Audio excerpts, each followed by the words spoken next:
Okay, seems like we are live on Facebook and on YouTube. Perfect, great. I'm gonna just wait for a few people to comment and say that they can hear me fine before I'm gonna start.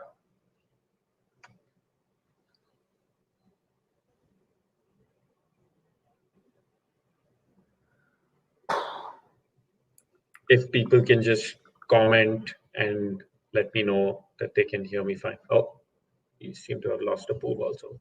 That's okay. Hopefully he comes back.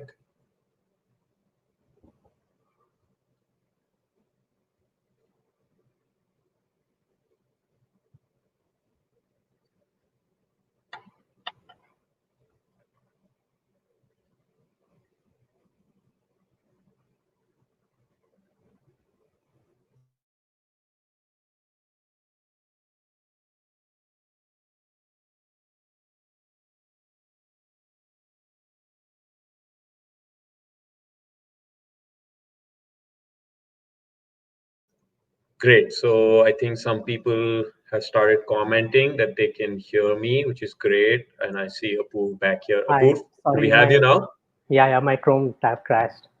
Okay, no worries, no worries. So great. I think seems like people can hear us and I can get ahead with the session. Hi, everyone. Thank you so much for joining in. This is the last session of MBA application series that we've been doing for a few weeks now. And we've had conversations with current and incoming MBA candidates and learn about their application journeys, their response to the COVID-19 pandemic, etc. So, and we've so far had 7 amazing sessions with candidates from INSEAD, CBS, Booth, and Rice. And I'm sure that you'll be able to access the recordings of these sessions on e-GMAT's YouTube or Facebook page. So, in case you've missed out on any of these sessions, they've all been fantastic sessions. So, do watch them. With that, I want to introduce today's speaker and a very good friend of mine, Apurva. He's a lawyer by training and he worked in finance and consulting before he decided to go for his MBA. He is now headed to Kellogg for a dual degree program. So that's an MBA plus an MS Design Innovation. And he's supposed to start in fall of 2020. No, And correction. I'm supposed to start next month, mid-July. Oh, yeah, sorry. Oh, yeah. Okay, so July is when you're supposed to write. Sorry. Thanks for correcting me. And today he'll talk about whether the pandemic has altered his plans of going for this course this year or not. What is he thinking about it? How he's also an ex e-GMAT user, so he'll also spend some time talking about how e-GMAT helped with his GMAT preparation. He will talk about how he cracked the Kellogg application, specifically how he attacked some of the essay questions, the video interviews, etc. And finally, we'll ask him to shed some light on why he decided to go for a dual degree versus going only for an MBA. So that's roughly the structure of the session. And in the end, as usual, you guys can send in your questions and I will pose them to Apurva. With that, welcome, Apurva. Thank you so much for joining in. I'm glad to be a part of this chat, Ayush. Awesome, great. And I think with that, the most important question, and I'm sure like you must be thinking about this like very frequently, is do you think the current pandemic has sort of altered your plans of going for an MBA or the dual degree program that you're going for this year? And if not, like how you're thinking about it? Well, yes, certainly it has altered my plans. I am, so just to give all the viewers some context, my course is supposed to start in mid-July, which is about 6 weeks from now. What the school has said is that they will start the program anyhow. So if you can't make it there, then start it virtually. And Kellogg has also said that they won't allow deferrals on grounds of COVID. Now, with this context, I am rethinking if I want to go this year. And Ayush, and I can go into more detail about whether it makes sense to join virtually or That's like in fact continue. Yeah. That's my follow-up question. But yeah, I think this question was just about like how you're thinking about it. Sure, sure. So I'll be honest, I'm a bit divided right now. I'm weighing Hmm. two like sides of the equation here. The first side is to go, and then alongside that, accept a couple of risks. The risk is uncertainty around joining rates. So as per US immigration rules, you can only join at the beginning of a term, which means I can join in July beginning. I can join mid-July, or then I can go in September, or then I can go in January. I can't go mid-term. So even if I, let's say, get my visa in August, I'll have to wait till September. So one uncertainty is definitely thinking about when you will be able to join. The other is what impact that has on networking and recruitment. As everyone, I'm sure all the viewers know that currently the situation in the economy is not looking very positive, and nobody really knows how long the effects of this pandemic are likely to continue. Now, with that, so if you're going virtually, you're kind of accepting those risks. Versus if you decide to what Kellogg is calling roll over your application, which is that you won't be joining this year and that you will be considered for readmission in the coming round one. And then you are, of course, accepting the risk of whether you get selected or not. So I'm weighing these two decisions. Okay, sure. And I think just a follow-up to that, I mean, again, given the experience that you've had, and I'm sure like you must be weighing so many Yeah. options, I want to understand from you, what do you think the value of the MBA, like, do you think it's still a good option for candidates, let's say, who are, so in two scenarios, one is the Yeah. short term, which is, let's say, people who are applying this year and want to get Yeah. in next year. And Yeah. let's say people who want to apply next year and maybe get in like maybe 2 years or 3 years from now. So I think just seeing those two situations, what your views would be for, what would be your advice be according to you for candidates? Um, I think the advice gets highly tailored depending on where you currently are.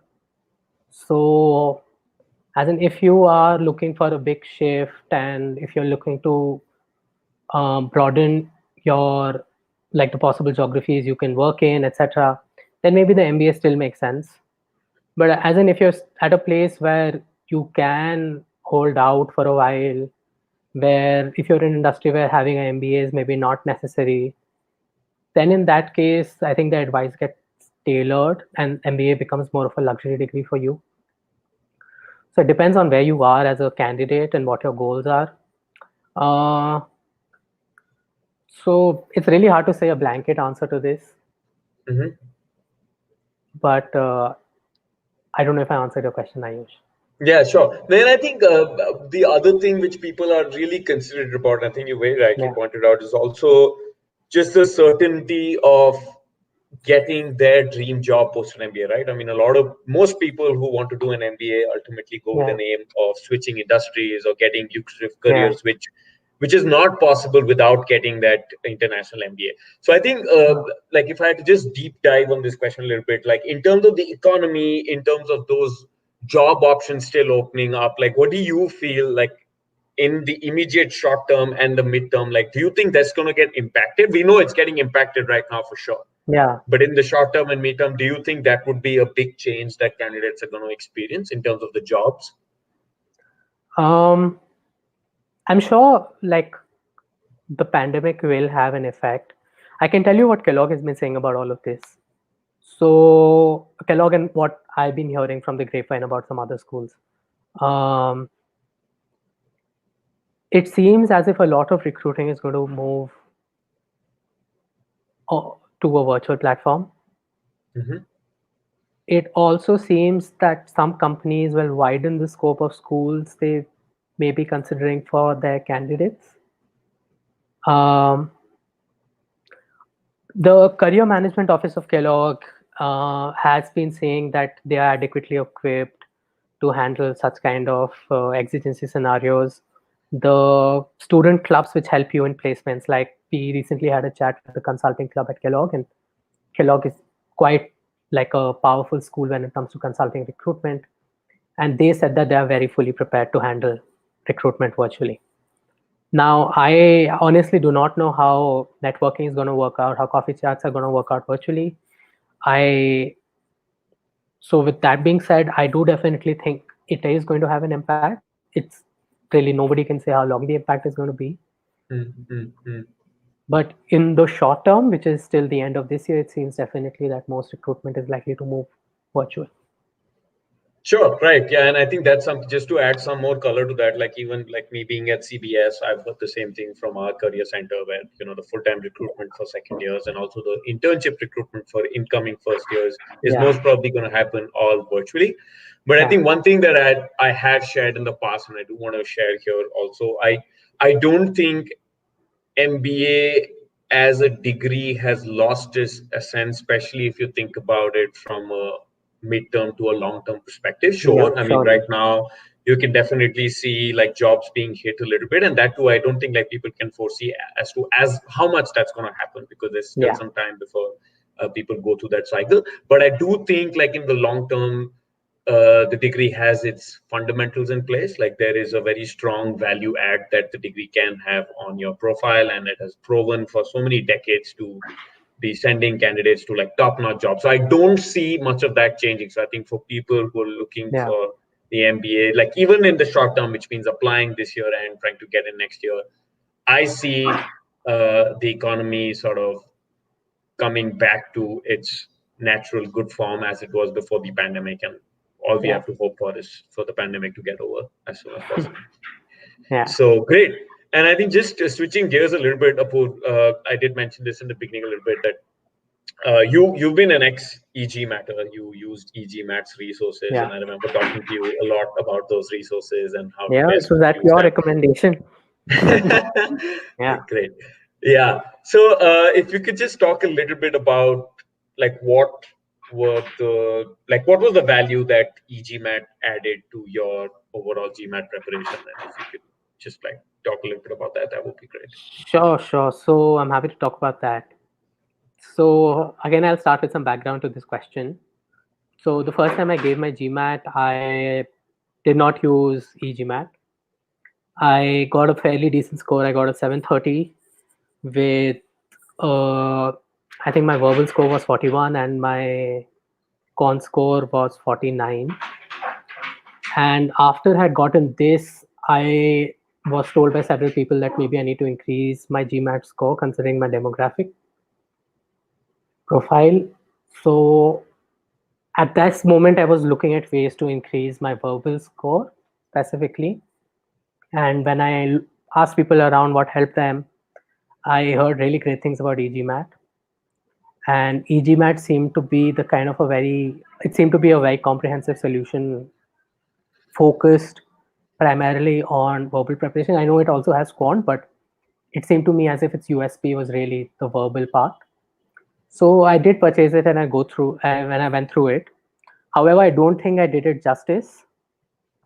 And some other factors came in play later, which didn't allow me to get a higher GMAT score. But coming back to the point of how e-GMAT helped me, I think what it did was it really taught me how to look at a question okay, in verbal, I also only use this for sentence correction mostly. So my issue with sentence correction used to be, so I don't know about others, but when I learned English in India, it was not through any grammar or any structure. So when I started my preparation, I had no idea actually what these grammatical terms like what the past participle tense is or what some other rule is. And what e-GMAT did was it did me a really simple overview of all of these concepts. And I think most fundamentally, it taught me how to read a question. Right. Great. And so I think with that, I want to just move to the next section of the interview where we talk specifically about certain parts of the Kellogg application and how you tackle them. The Yeah. first one of them being the Kellogg essay about leadership, where you talk about a Yeah. leadership example and how you create value Yeah. with like through that leadership example. And if you could just talk a little bit about how you approach this essay. Did you Sure. already have a situation in your mind that you wanted to talk about, or like there was a challenge just thinking about Yeah. which one do you want to talk about? If you had several instances, how did you decide which is the one that you want to highlight as part of this essay?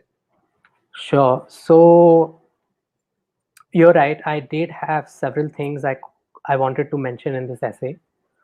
The first filter I applied was considering that it's the essay where you can really outline an example of your work. I decided to make it a professional. I decided to make it something about my professional work. So I had a couple of examples from my university days, which I decided to eliminate there. At work, I again decided to choose a more recent case. So at that moment, I had a fairly hands-off project working in education, and I was doing something with our client at that moment. And at that moment, some things with the client were not working very well. Ayush, you would know this was Credo. And for everyone's context, Ayush and I are ex-colleagues. Sorry, I forgot to mention that actually. Yeah. So I had worked with the analysts in the Credo's team to set up their data division and make Credo more data-centric. And for that, I had to overcome several obstacles. The first ones were some internal FSG level obstacles. The second were largely like client-side obstacles. So I chose to write about that in my essay. Right. And how many iterations did you have to go through? Like, was it an example that was sort of picked as, yes, this is the one that I'm going to talk about, or did you face some pushback from people about it? Like, how did that go? Surprisingly, this was an essay which just didn't receive much pushback. This essay was fairly simple to write. Because I think I applied the right filters in the beginning. I didn't go on a wrong path before I started writing my draft, which helped. Right. Great. And with that, I think the next essay question, I think in your case, was probably not an essay question, but just thinking about your short-term and long-term goals, which is like, even if it doesn't get asked as an essay form, most schools do that, but I think in case it doesn't, like, it will definitely come up in the interview. So like, how did you think about your short-term and long-term goals? Sure. So again, for the viewers, I faced this question when I applied to Wharton. So I also applied to Wharton in round 1 last year, but I didn't get like an interview invite from them. But this is like the Wharton essay explicitly asks for this question, and this question truly stumped me for the longest time. Because I knew I wanted to do an MBA, I didn't really know exactly how to articulate that purpose. So I have had a fairly enjoyable time in consulting, and though I knew that ultimately my dream job would be something in tech, but the moment I mentioned that goal to people just shut it down. So I knew that, oh, maybe like the admissions committee will also think like that, and maybe let me try to be safe and just say that I want to continue in consulting. So initially I just wrote that, oh, I want to become a management consultant without specifying really why or what kind. And that essay really didn't help me at all. I also struggled a lot with my long-term vision. So Ayush, if you remember, it's at that moment when I'd spoken to you.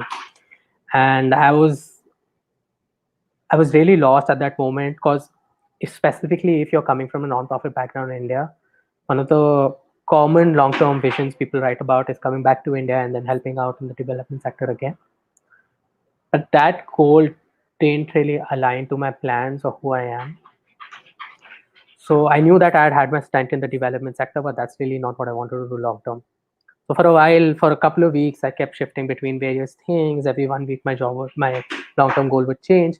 But after a lot of reflection, I realized that I like design. I like new product discovery. I like uh, the human design thinking part of forming an innovative business plan.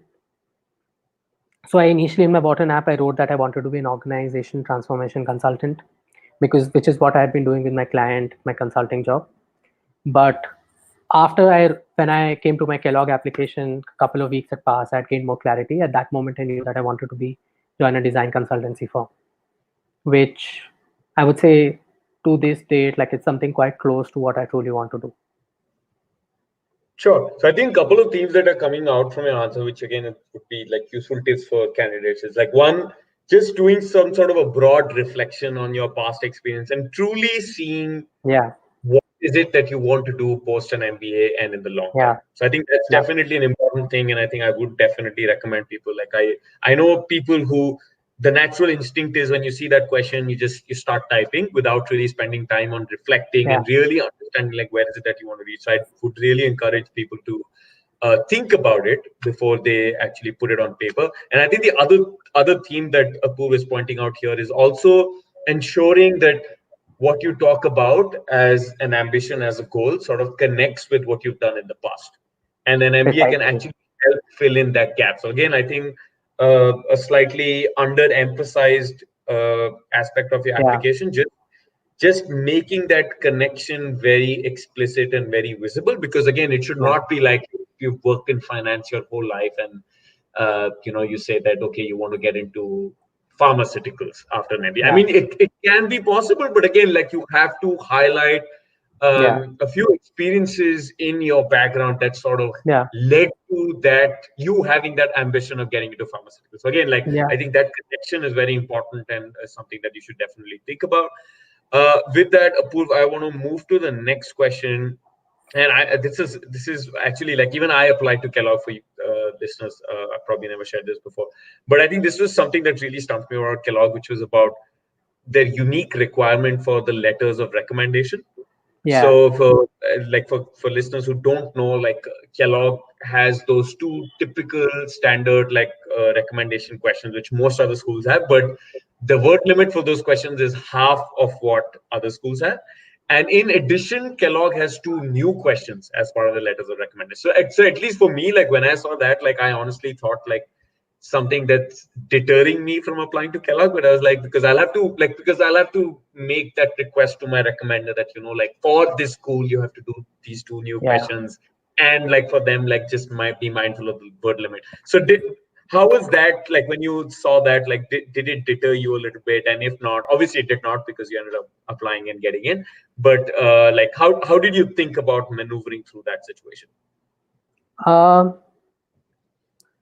so honestly, I had much bigger challenges regarding my recommendations than this silly question from Kellogg.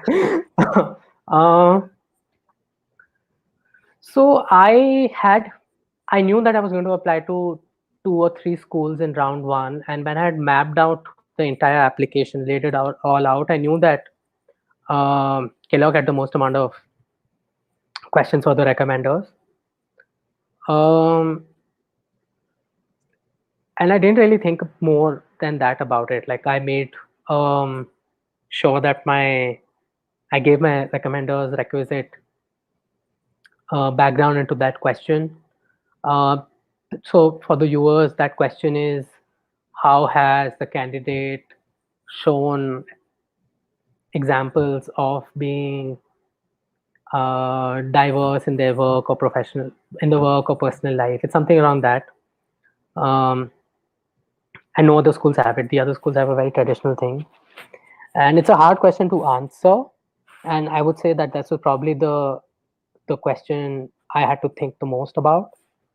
Um, and so when I say that I had to think the most about it, it was because what the arrangement I had made with my recommenders was that I was only supposed to give them illustrative bullet points about possible instances where I've had this. So I had worked with my recommenders around 1.5 years before I had applied. So in their minds, the instances of when I demonstrated any of the things in the questions were not fresh. So I had to kind of write down the stories and give it to them, and then they Sure. picked and Yeah. chose whatever stories I had to do. So it's like any other question. I wouldn't say it really stumped me that much. It was like any Mm-hmm. other question. It was just Mm-hmm. like one extra hurdle you had to go through.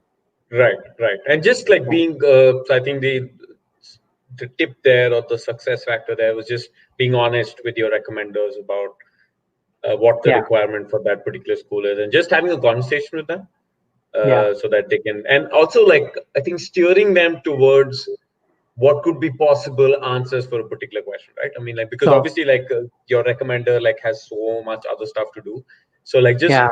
helping them with like having a discussion with them about like what are the kind of qualities that they can talk about is definitely helpful. And people should Yeah. definitely engage And with more that of kind of that, more of that is actually like ultimately when you are submitting an application, you have the whole view on it. So you know how your resume looks, you know how your essays look, you know what your short-term, long-term goals look like. And a good letter recommendation fits into this entire scheme. So if you don't really adequately prepare your recommenders, I think it can seem as if the story, the entire application can It's appear a bit mismatched. disjointed. Yeah. Right. I think that's a great point, and I think I didn't mention it is like also obviously the recommender is only looking at that one part of your application, which is the recommendation. So I think it's also super critical for you to have a chat with your recommender and really Yeah. talk to them about your goals so that they know like the inputs that they're giving as part of the recommendation also sort of flows because ultimately I do think the recommenders have a lot of stories, a lot of options to choose from and see, which are the ones they really want to talk about. So Yeah. you having that conversation with the recommenders and really telling them about your goals can help them appropriately pick the examples which would better flow in with your stories. I think that's a Yeah. great point, and it's Just I use just one more minute on this. So when yeah, I was sure, applying to the dual degree program, I knew that one of the core values of the dual degree program were values of creativity and teamwork, collaboration, asking the hard questions, all of those things, curiosity as well. So I knew that if I'm applying to the program, my recommenders really needed to speak about those values. So in right, some way, I did guide them to speak about how I was like a creative team player and right, really right, a very right. curious person in general. Yes, great. And I think that very perfectly flows into the next question that I have for you, which is why did you think of going for a dual degree program versus only doing an MBA? Like, did you think of only going for a master's in design innovation or doing only an MBA? Like, how did you sort of arrive at that decision of a dual degree? Uh, so to be honest, it just kind of happened.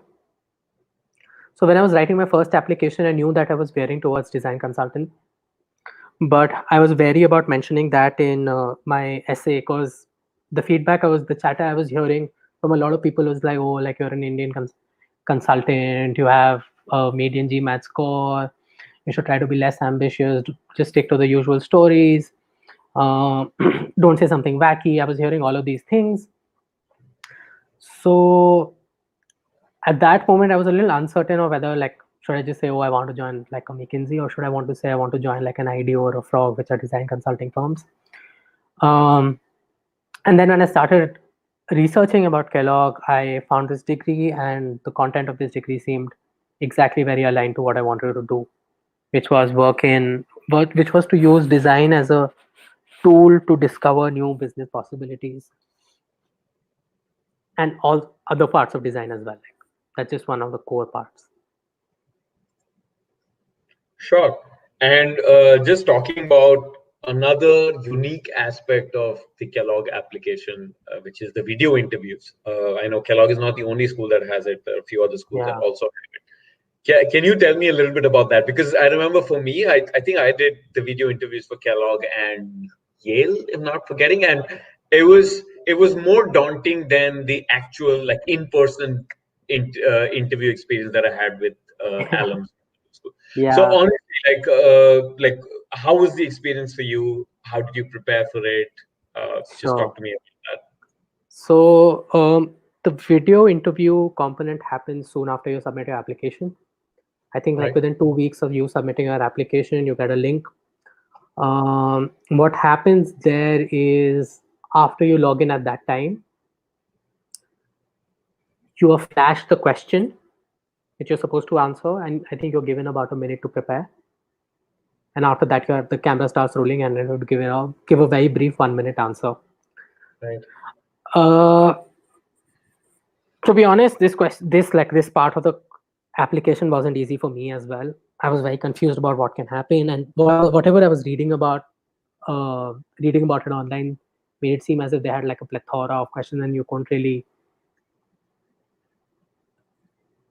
really practice all the answers because it's just too stressful when you see the timer ticking down to 19, 18. It's too like you can't really think of an answer at that moment. Right.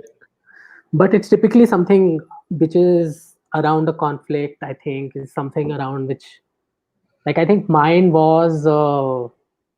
I struggle to remember the exact question, but something like, "What is the biggest challenge you faced as a leader?" or like, "What's your biggest weakness?" Something like that. I think the purpose there is for the candidates to come across as honest in general. So I gave actually a very like a non MBA answer. So I Right. gave something about the Okay. fact that how when I was leading a team in my university, at some level I had learned the value of taking unilateral decisions. Because ultimately, if everything is democratic, things don't get done.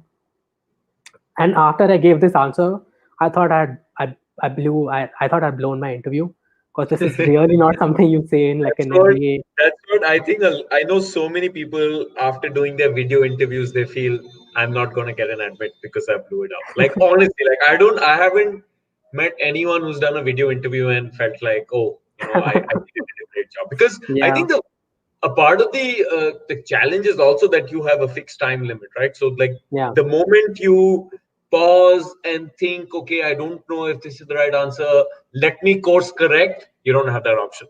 Like yeah. it You has to be don't. point out. I think that's what is because that's something which is not there in personal interviews, right? You can talk about something and you can sort of course correct after that. Like no one's Yeah, yeah. keeping Here you only have a minute, and before you know it, like it's right, like at 50 seconds, and suddenly you need to wrap it up as well. And right, you also don't get too much time to really lay down the context and everything. So after I right. was done with that interview component, I felt like, oh, I'd blown my chances, because it gave such a non MBA answer. Right.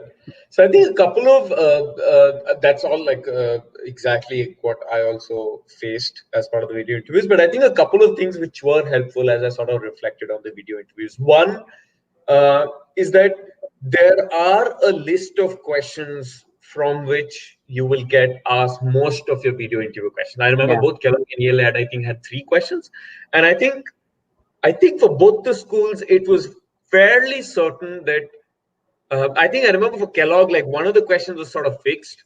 Like you hmm. know that they're going to ask you that one particular Oh yeah, yeah, question, yeah. It's something like that. I remember now. Yeah, right? So I think for that kind of a question, it's about how you prepare for that question, right? I mean, like it's literally like your yeah, Kellogg essay. I mean, you know what the question is, and you have to give a final answer. So again, like I think with that video question also, you can just time yourself, do multiple video mocks, and like make sure your yeah, answer is perfect to the dot.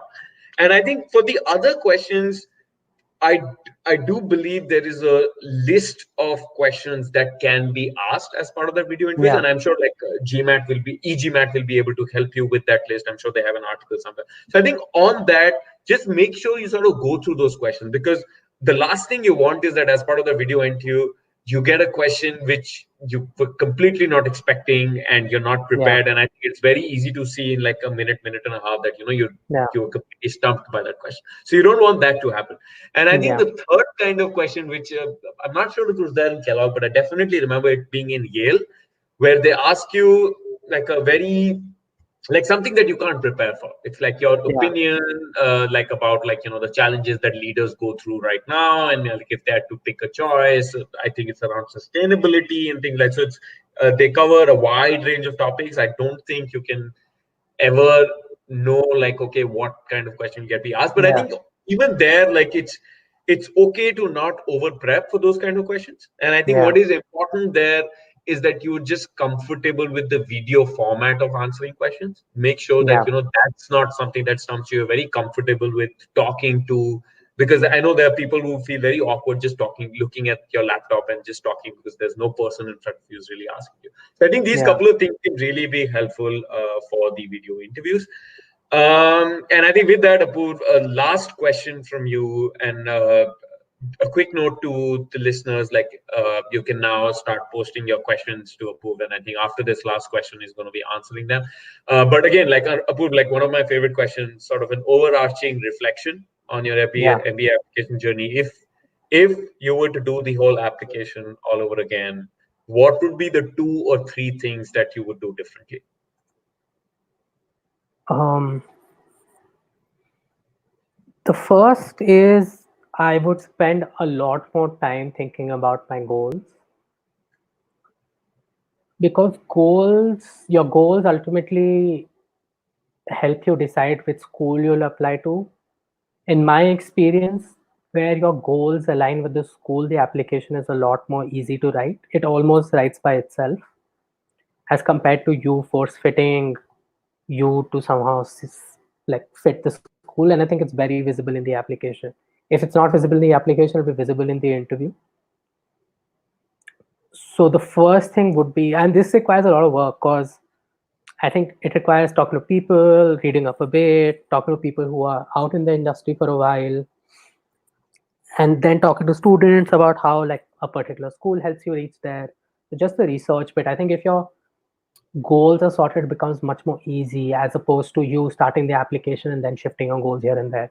Or in the worst case scenario, writing different goals for different applications. That's actually just the worst. If you can like that's not how the process is meant to be done. I'm sure you can do it and be fine, but it'll cause you a lot of unnecessary headache. Um, the second reflection has been that the amount of time you give an application really helps it make become better. So if you submit rushed applications or if you're applying to a school just for the sake of it, I don't think that really helps. So I applied to a couple of schools, and Kellogg was a school where my goals, my past experience with what I wanted to do fit really well. So Kellogg was actually the most seamless application for me, even though Kellogg is slightly one of the harder applications to write. Give the G like in terms of timeline and more tactical issues, it helps to start early. It helps to have a GMAT score early. It helps to, if you're taking an admissions consultant, it helps to have that finalized early. I cannot stress more on how having a GMAT score, like your target GMAT score with you before you start your applications. Really, it's one less problem to think about, and you can just Yeah, devote all your time on the application when you yeah, already have your GMAT score. yeah. Also, one slightly controversial, maybe like opinion is, I personally do not think there's much difference between round one and round two. Like, I had some application which I rushed through and submitted in round one, and I think I could have maybe if I personally didn't feel ready, could have pushed them to round two. It's much better Right. to apply, like get those 3-4 extra months and then apply properly. Right. Yeah, I think I agree with you. It's a balance because again, I've heard of instances where they target round one. Uh, I think when they're close to the deadline, they realize Yeah, that like maybe like they won't be able to turn in a good application. They don't have enough time, and that yeah, happens. I mean, that's just life. It happens. Your work will take priority, etc., etc. And but they still are so hell bent on round one that they would turn in not mediocre, but a subpar application, yeah, which they know could improve if they have more time instead of waiting for yeah, round round two. two. So I think again, like I think what Apur's saying here is important. That even though I do feel that it gets a bit harder in round two compared to round one because round two is also where more people apply. They leverage the winter break and spend a lot of time on it. So I do think that the overall competition increases. But at the same time, I think if I had two options, one is not very happy with my application, apply in round one, versus happy with my application, apply in round two, I would pick the second one. So like Yeah, there is no doubt about that, and that's just a yeah, road that you should not take. Great. Thanks, Apurva. And I think with that, I want to quickly move on to questions. Again, people who have any questions, you can still keep sending me those in the chat box, and I'll hopefully pick most of them. So the first one that I want to talk to you about, Apur, is just so I think Manoj probably missed that, but if you want to just quickly talk about your undergraduate experience and your work experience. And again, like I'm not sure since Apur was below the 10-year sort of experience yeah. before deciding to go for an MBA. I'm not sure if you'll be able to share any perspective on that, but I think just if you could give a quick recap on your undergrad degree work experience and probably like how an MBA even sort of fit with what you've done in the past professionally. Sure. So I studied law for 5 years in a law school in Bangalore. After that, I moved into investment banking at Deutsche Bank, where I split my time between Hong Kong and Mumbai. After that, I knew that like I liked finance. I think I was decent at it, but I felt that was only just one part of looking at a business. Actually, running a business involves so many more levers. So just to expand on that, I decided to move out and branch out and see what I wanted to do. At that moment, I didn't have any idea. So I was competing between many thoughts. I thought that this is the time when the startup boom in Bangalore was really taking off. So I thought like I was also moved by it. I thought, oh, I'll also go startup. I'll probably join some exciting, sexy startup. So I left Deutsche Bank and I started applying to jobs. So at that moment, my approach was a little scattered. Again, like I said, I've struggled with defining my goals. So I was applying to a lot of venture capital funds. I applied to some other investment banks. I also applied to FSG. It's just that FSG's application process happened the fastest. FSG is an So I, impact consulting firm. Sorry for yeah, listeners. I yeah. want to So for listeners, FSG is a consulting firm with a specific focus on how you can have market-based solutions work in countries like India. Its primary clients are nonprofits, foundations, and governments. It does a lot of strategy work. So primarily, you could call it a like an impact consultancy firm. So got the opportunity to work at FSG. FSG seemed like a really cool place. The people seemed lovely. The work seemed exciting. So I decided to jump on it. I also wanted to come back to Bombay. So that also aligned well. So then I jumped to then I moved to FSG. At FSG, I spent exactly 2 years. For a year, I worked on a sanitation project, and for the remaining 12 months, I worked on an education project. Got a variety of experience. Sanitation experience was very like academic and research oriented, while while the education experience was very on ground and quite dynamic. And it was around that time that, for several reasons, I started thinking about the MBA. The first is I think I would honestly, it's a bit of group think which happens in consulting firms. Almost everyone does it, so you also feel that something must be wrong with you if you're not doing it. The other thing was I started seeing people who are 10, 15 years into their career, and I could, if I mapped the people I knew who were that far ahead in their career, I could definitely see that people who had gotten an MBA degree were much farther and holding a lot more leadership slash managerial positions than people who did not have an MBA. I knew this is what I wanted to do.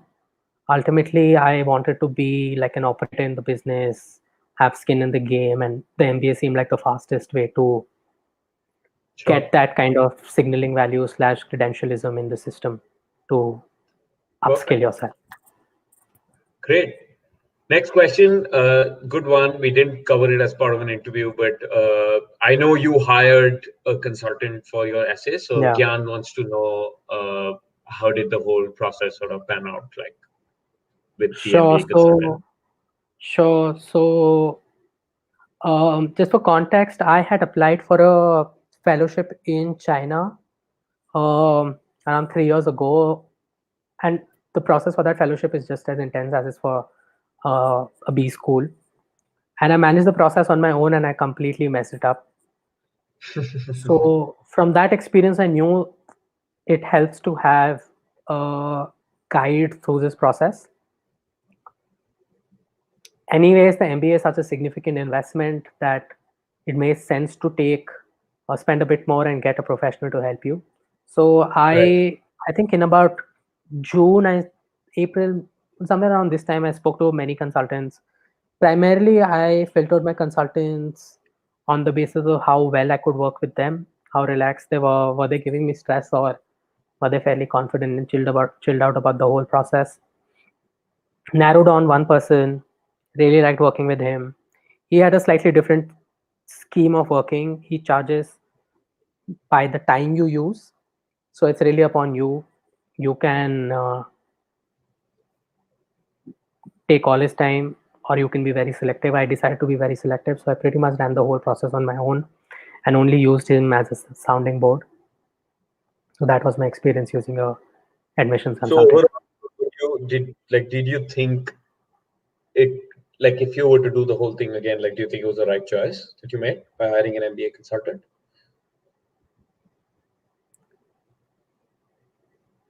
Yeah, I would say yeah, it makes sense. Well, ultimately happens specifically, I think, for Indians is that we don't really know how to tell our stories very well. Also, there's the like we are raised to be slightly modest about ourselves. So That's the so true. American way of storytelling about being Yeah, really confident about yourself doesn't come very naturally to a lot of us. right, So what, and that's what the game is, right? Like when everyone is talking about you that ways, you also have to level up and really make your application seem like that. right. So the value a consultant provides is that on many such stories, they can be an outsider.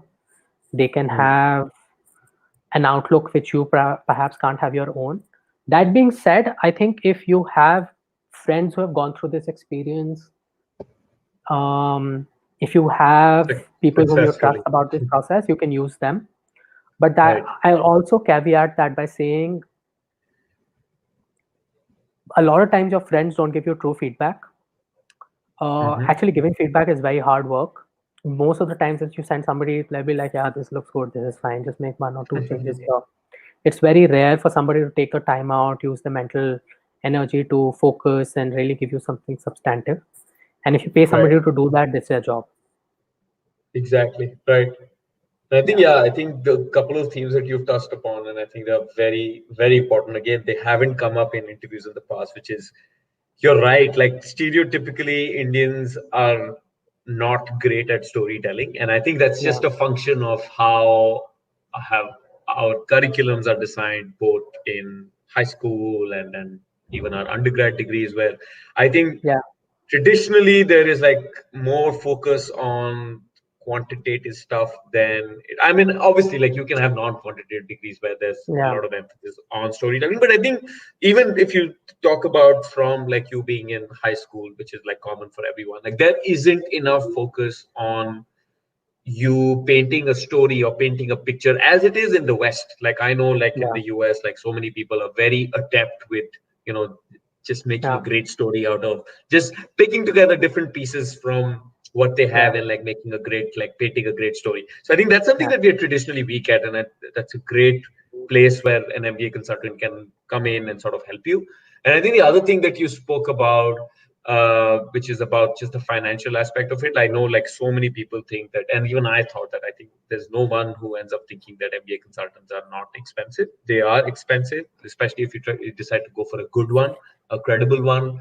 But I think the perspective that you should have is that given the overall cost of an MBA, provided Yeah. you're going for a global MBA, I think especially if you decide to go to the US, the cost that you end up paying to a good consultant is a very small fraction of that. And again, Yeah. like if you think that there is value that a consultant can add to your application, even if you can get into like a few schools, like schools a few notches above what you would have gone like got into all by yourself, I think it's worth it, because again an MBA brand uh, is something for life, and it's very hard to Yeah. sort of put a value on that. Yeah. So I do think that if people very strongly feel that there are gaps in their application in terms of them being able to talk succinctly about their goals, etc., I think it's definitely an investment worth Worth making. making. Yep. Yep. Fully Great. agree. So I do not have any other questions. There are a lot of repeat questions, and I think some things that we've already spoken about in the interview. But in case there are other things that come up, please feel free to shoot those questions, and Apurva will be happy to take them over. And I think with that, I want to thank you, Apurva, and I also want to just say goodbye to everyone, because, as I said at the beginning, this is our last session. This is the 8th session that I've completed as part of the MBA application journey series, and I've truly enjoyed doing this. We've gotten speakers from very different business schools in CIAT, CBS, Booth, Rice, and I'm sure like even if you missed out, and Kellogg now, thanks Booth. And I'm sure if you missed out on any of those sessions, I think all of them are great sessions. They're all trying to touch upon very different areas, which will definitely help you with your MBA application. So go through the recordings. They should be available on the e-GMAT platform, both on YouTube and on Facebook. I've also loved the response that I've been getting from people. Like, thank you so much. Like, people shared some very useful feedback with me, and I'm glad that this has been useful for you. And with that, thank you, Apurva, and take care. Stay safe, everyone. Yeah. I'll just add a small plug. I have a website on which I'm soon about to post my entire application journey in a 12-part blog post. So Oh wow, maybe by the that's time great. you're listening to it, it'll already be up. Great. Thank you, Apurva. Thank you, listeners and everyone. Take care, stay safe, and all the best for your MBA applications. Bye bye. Bye-bye.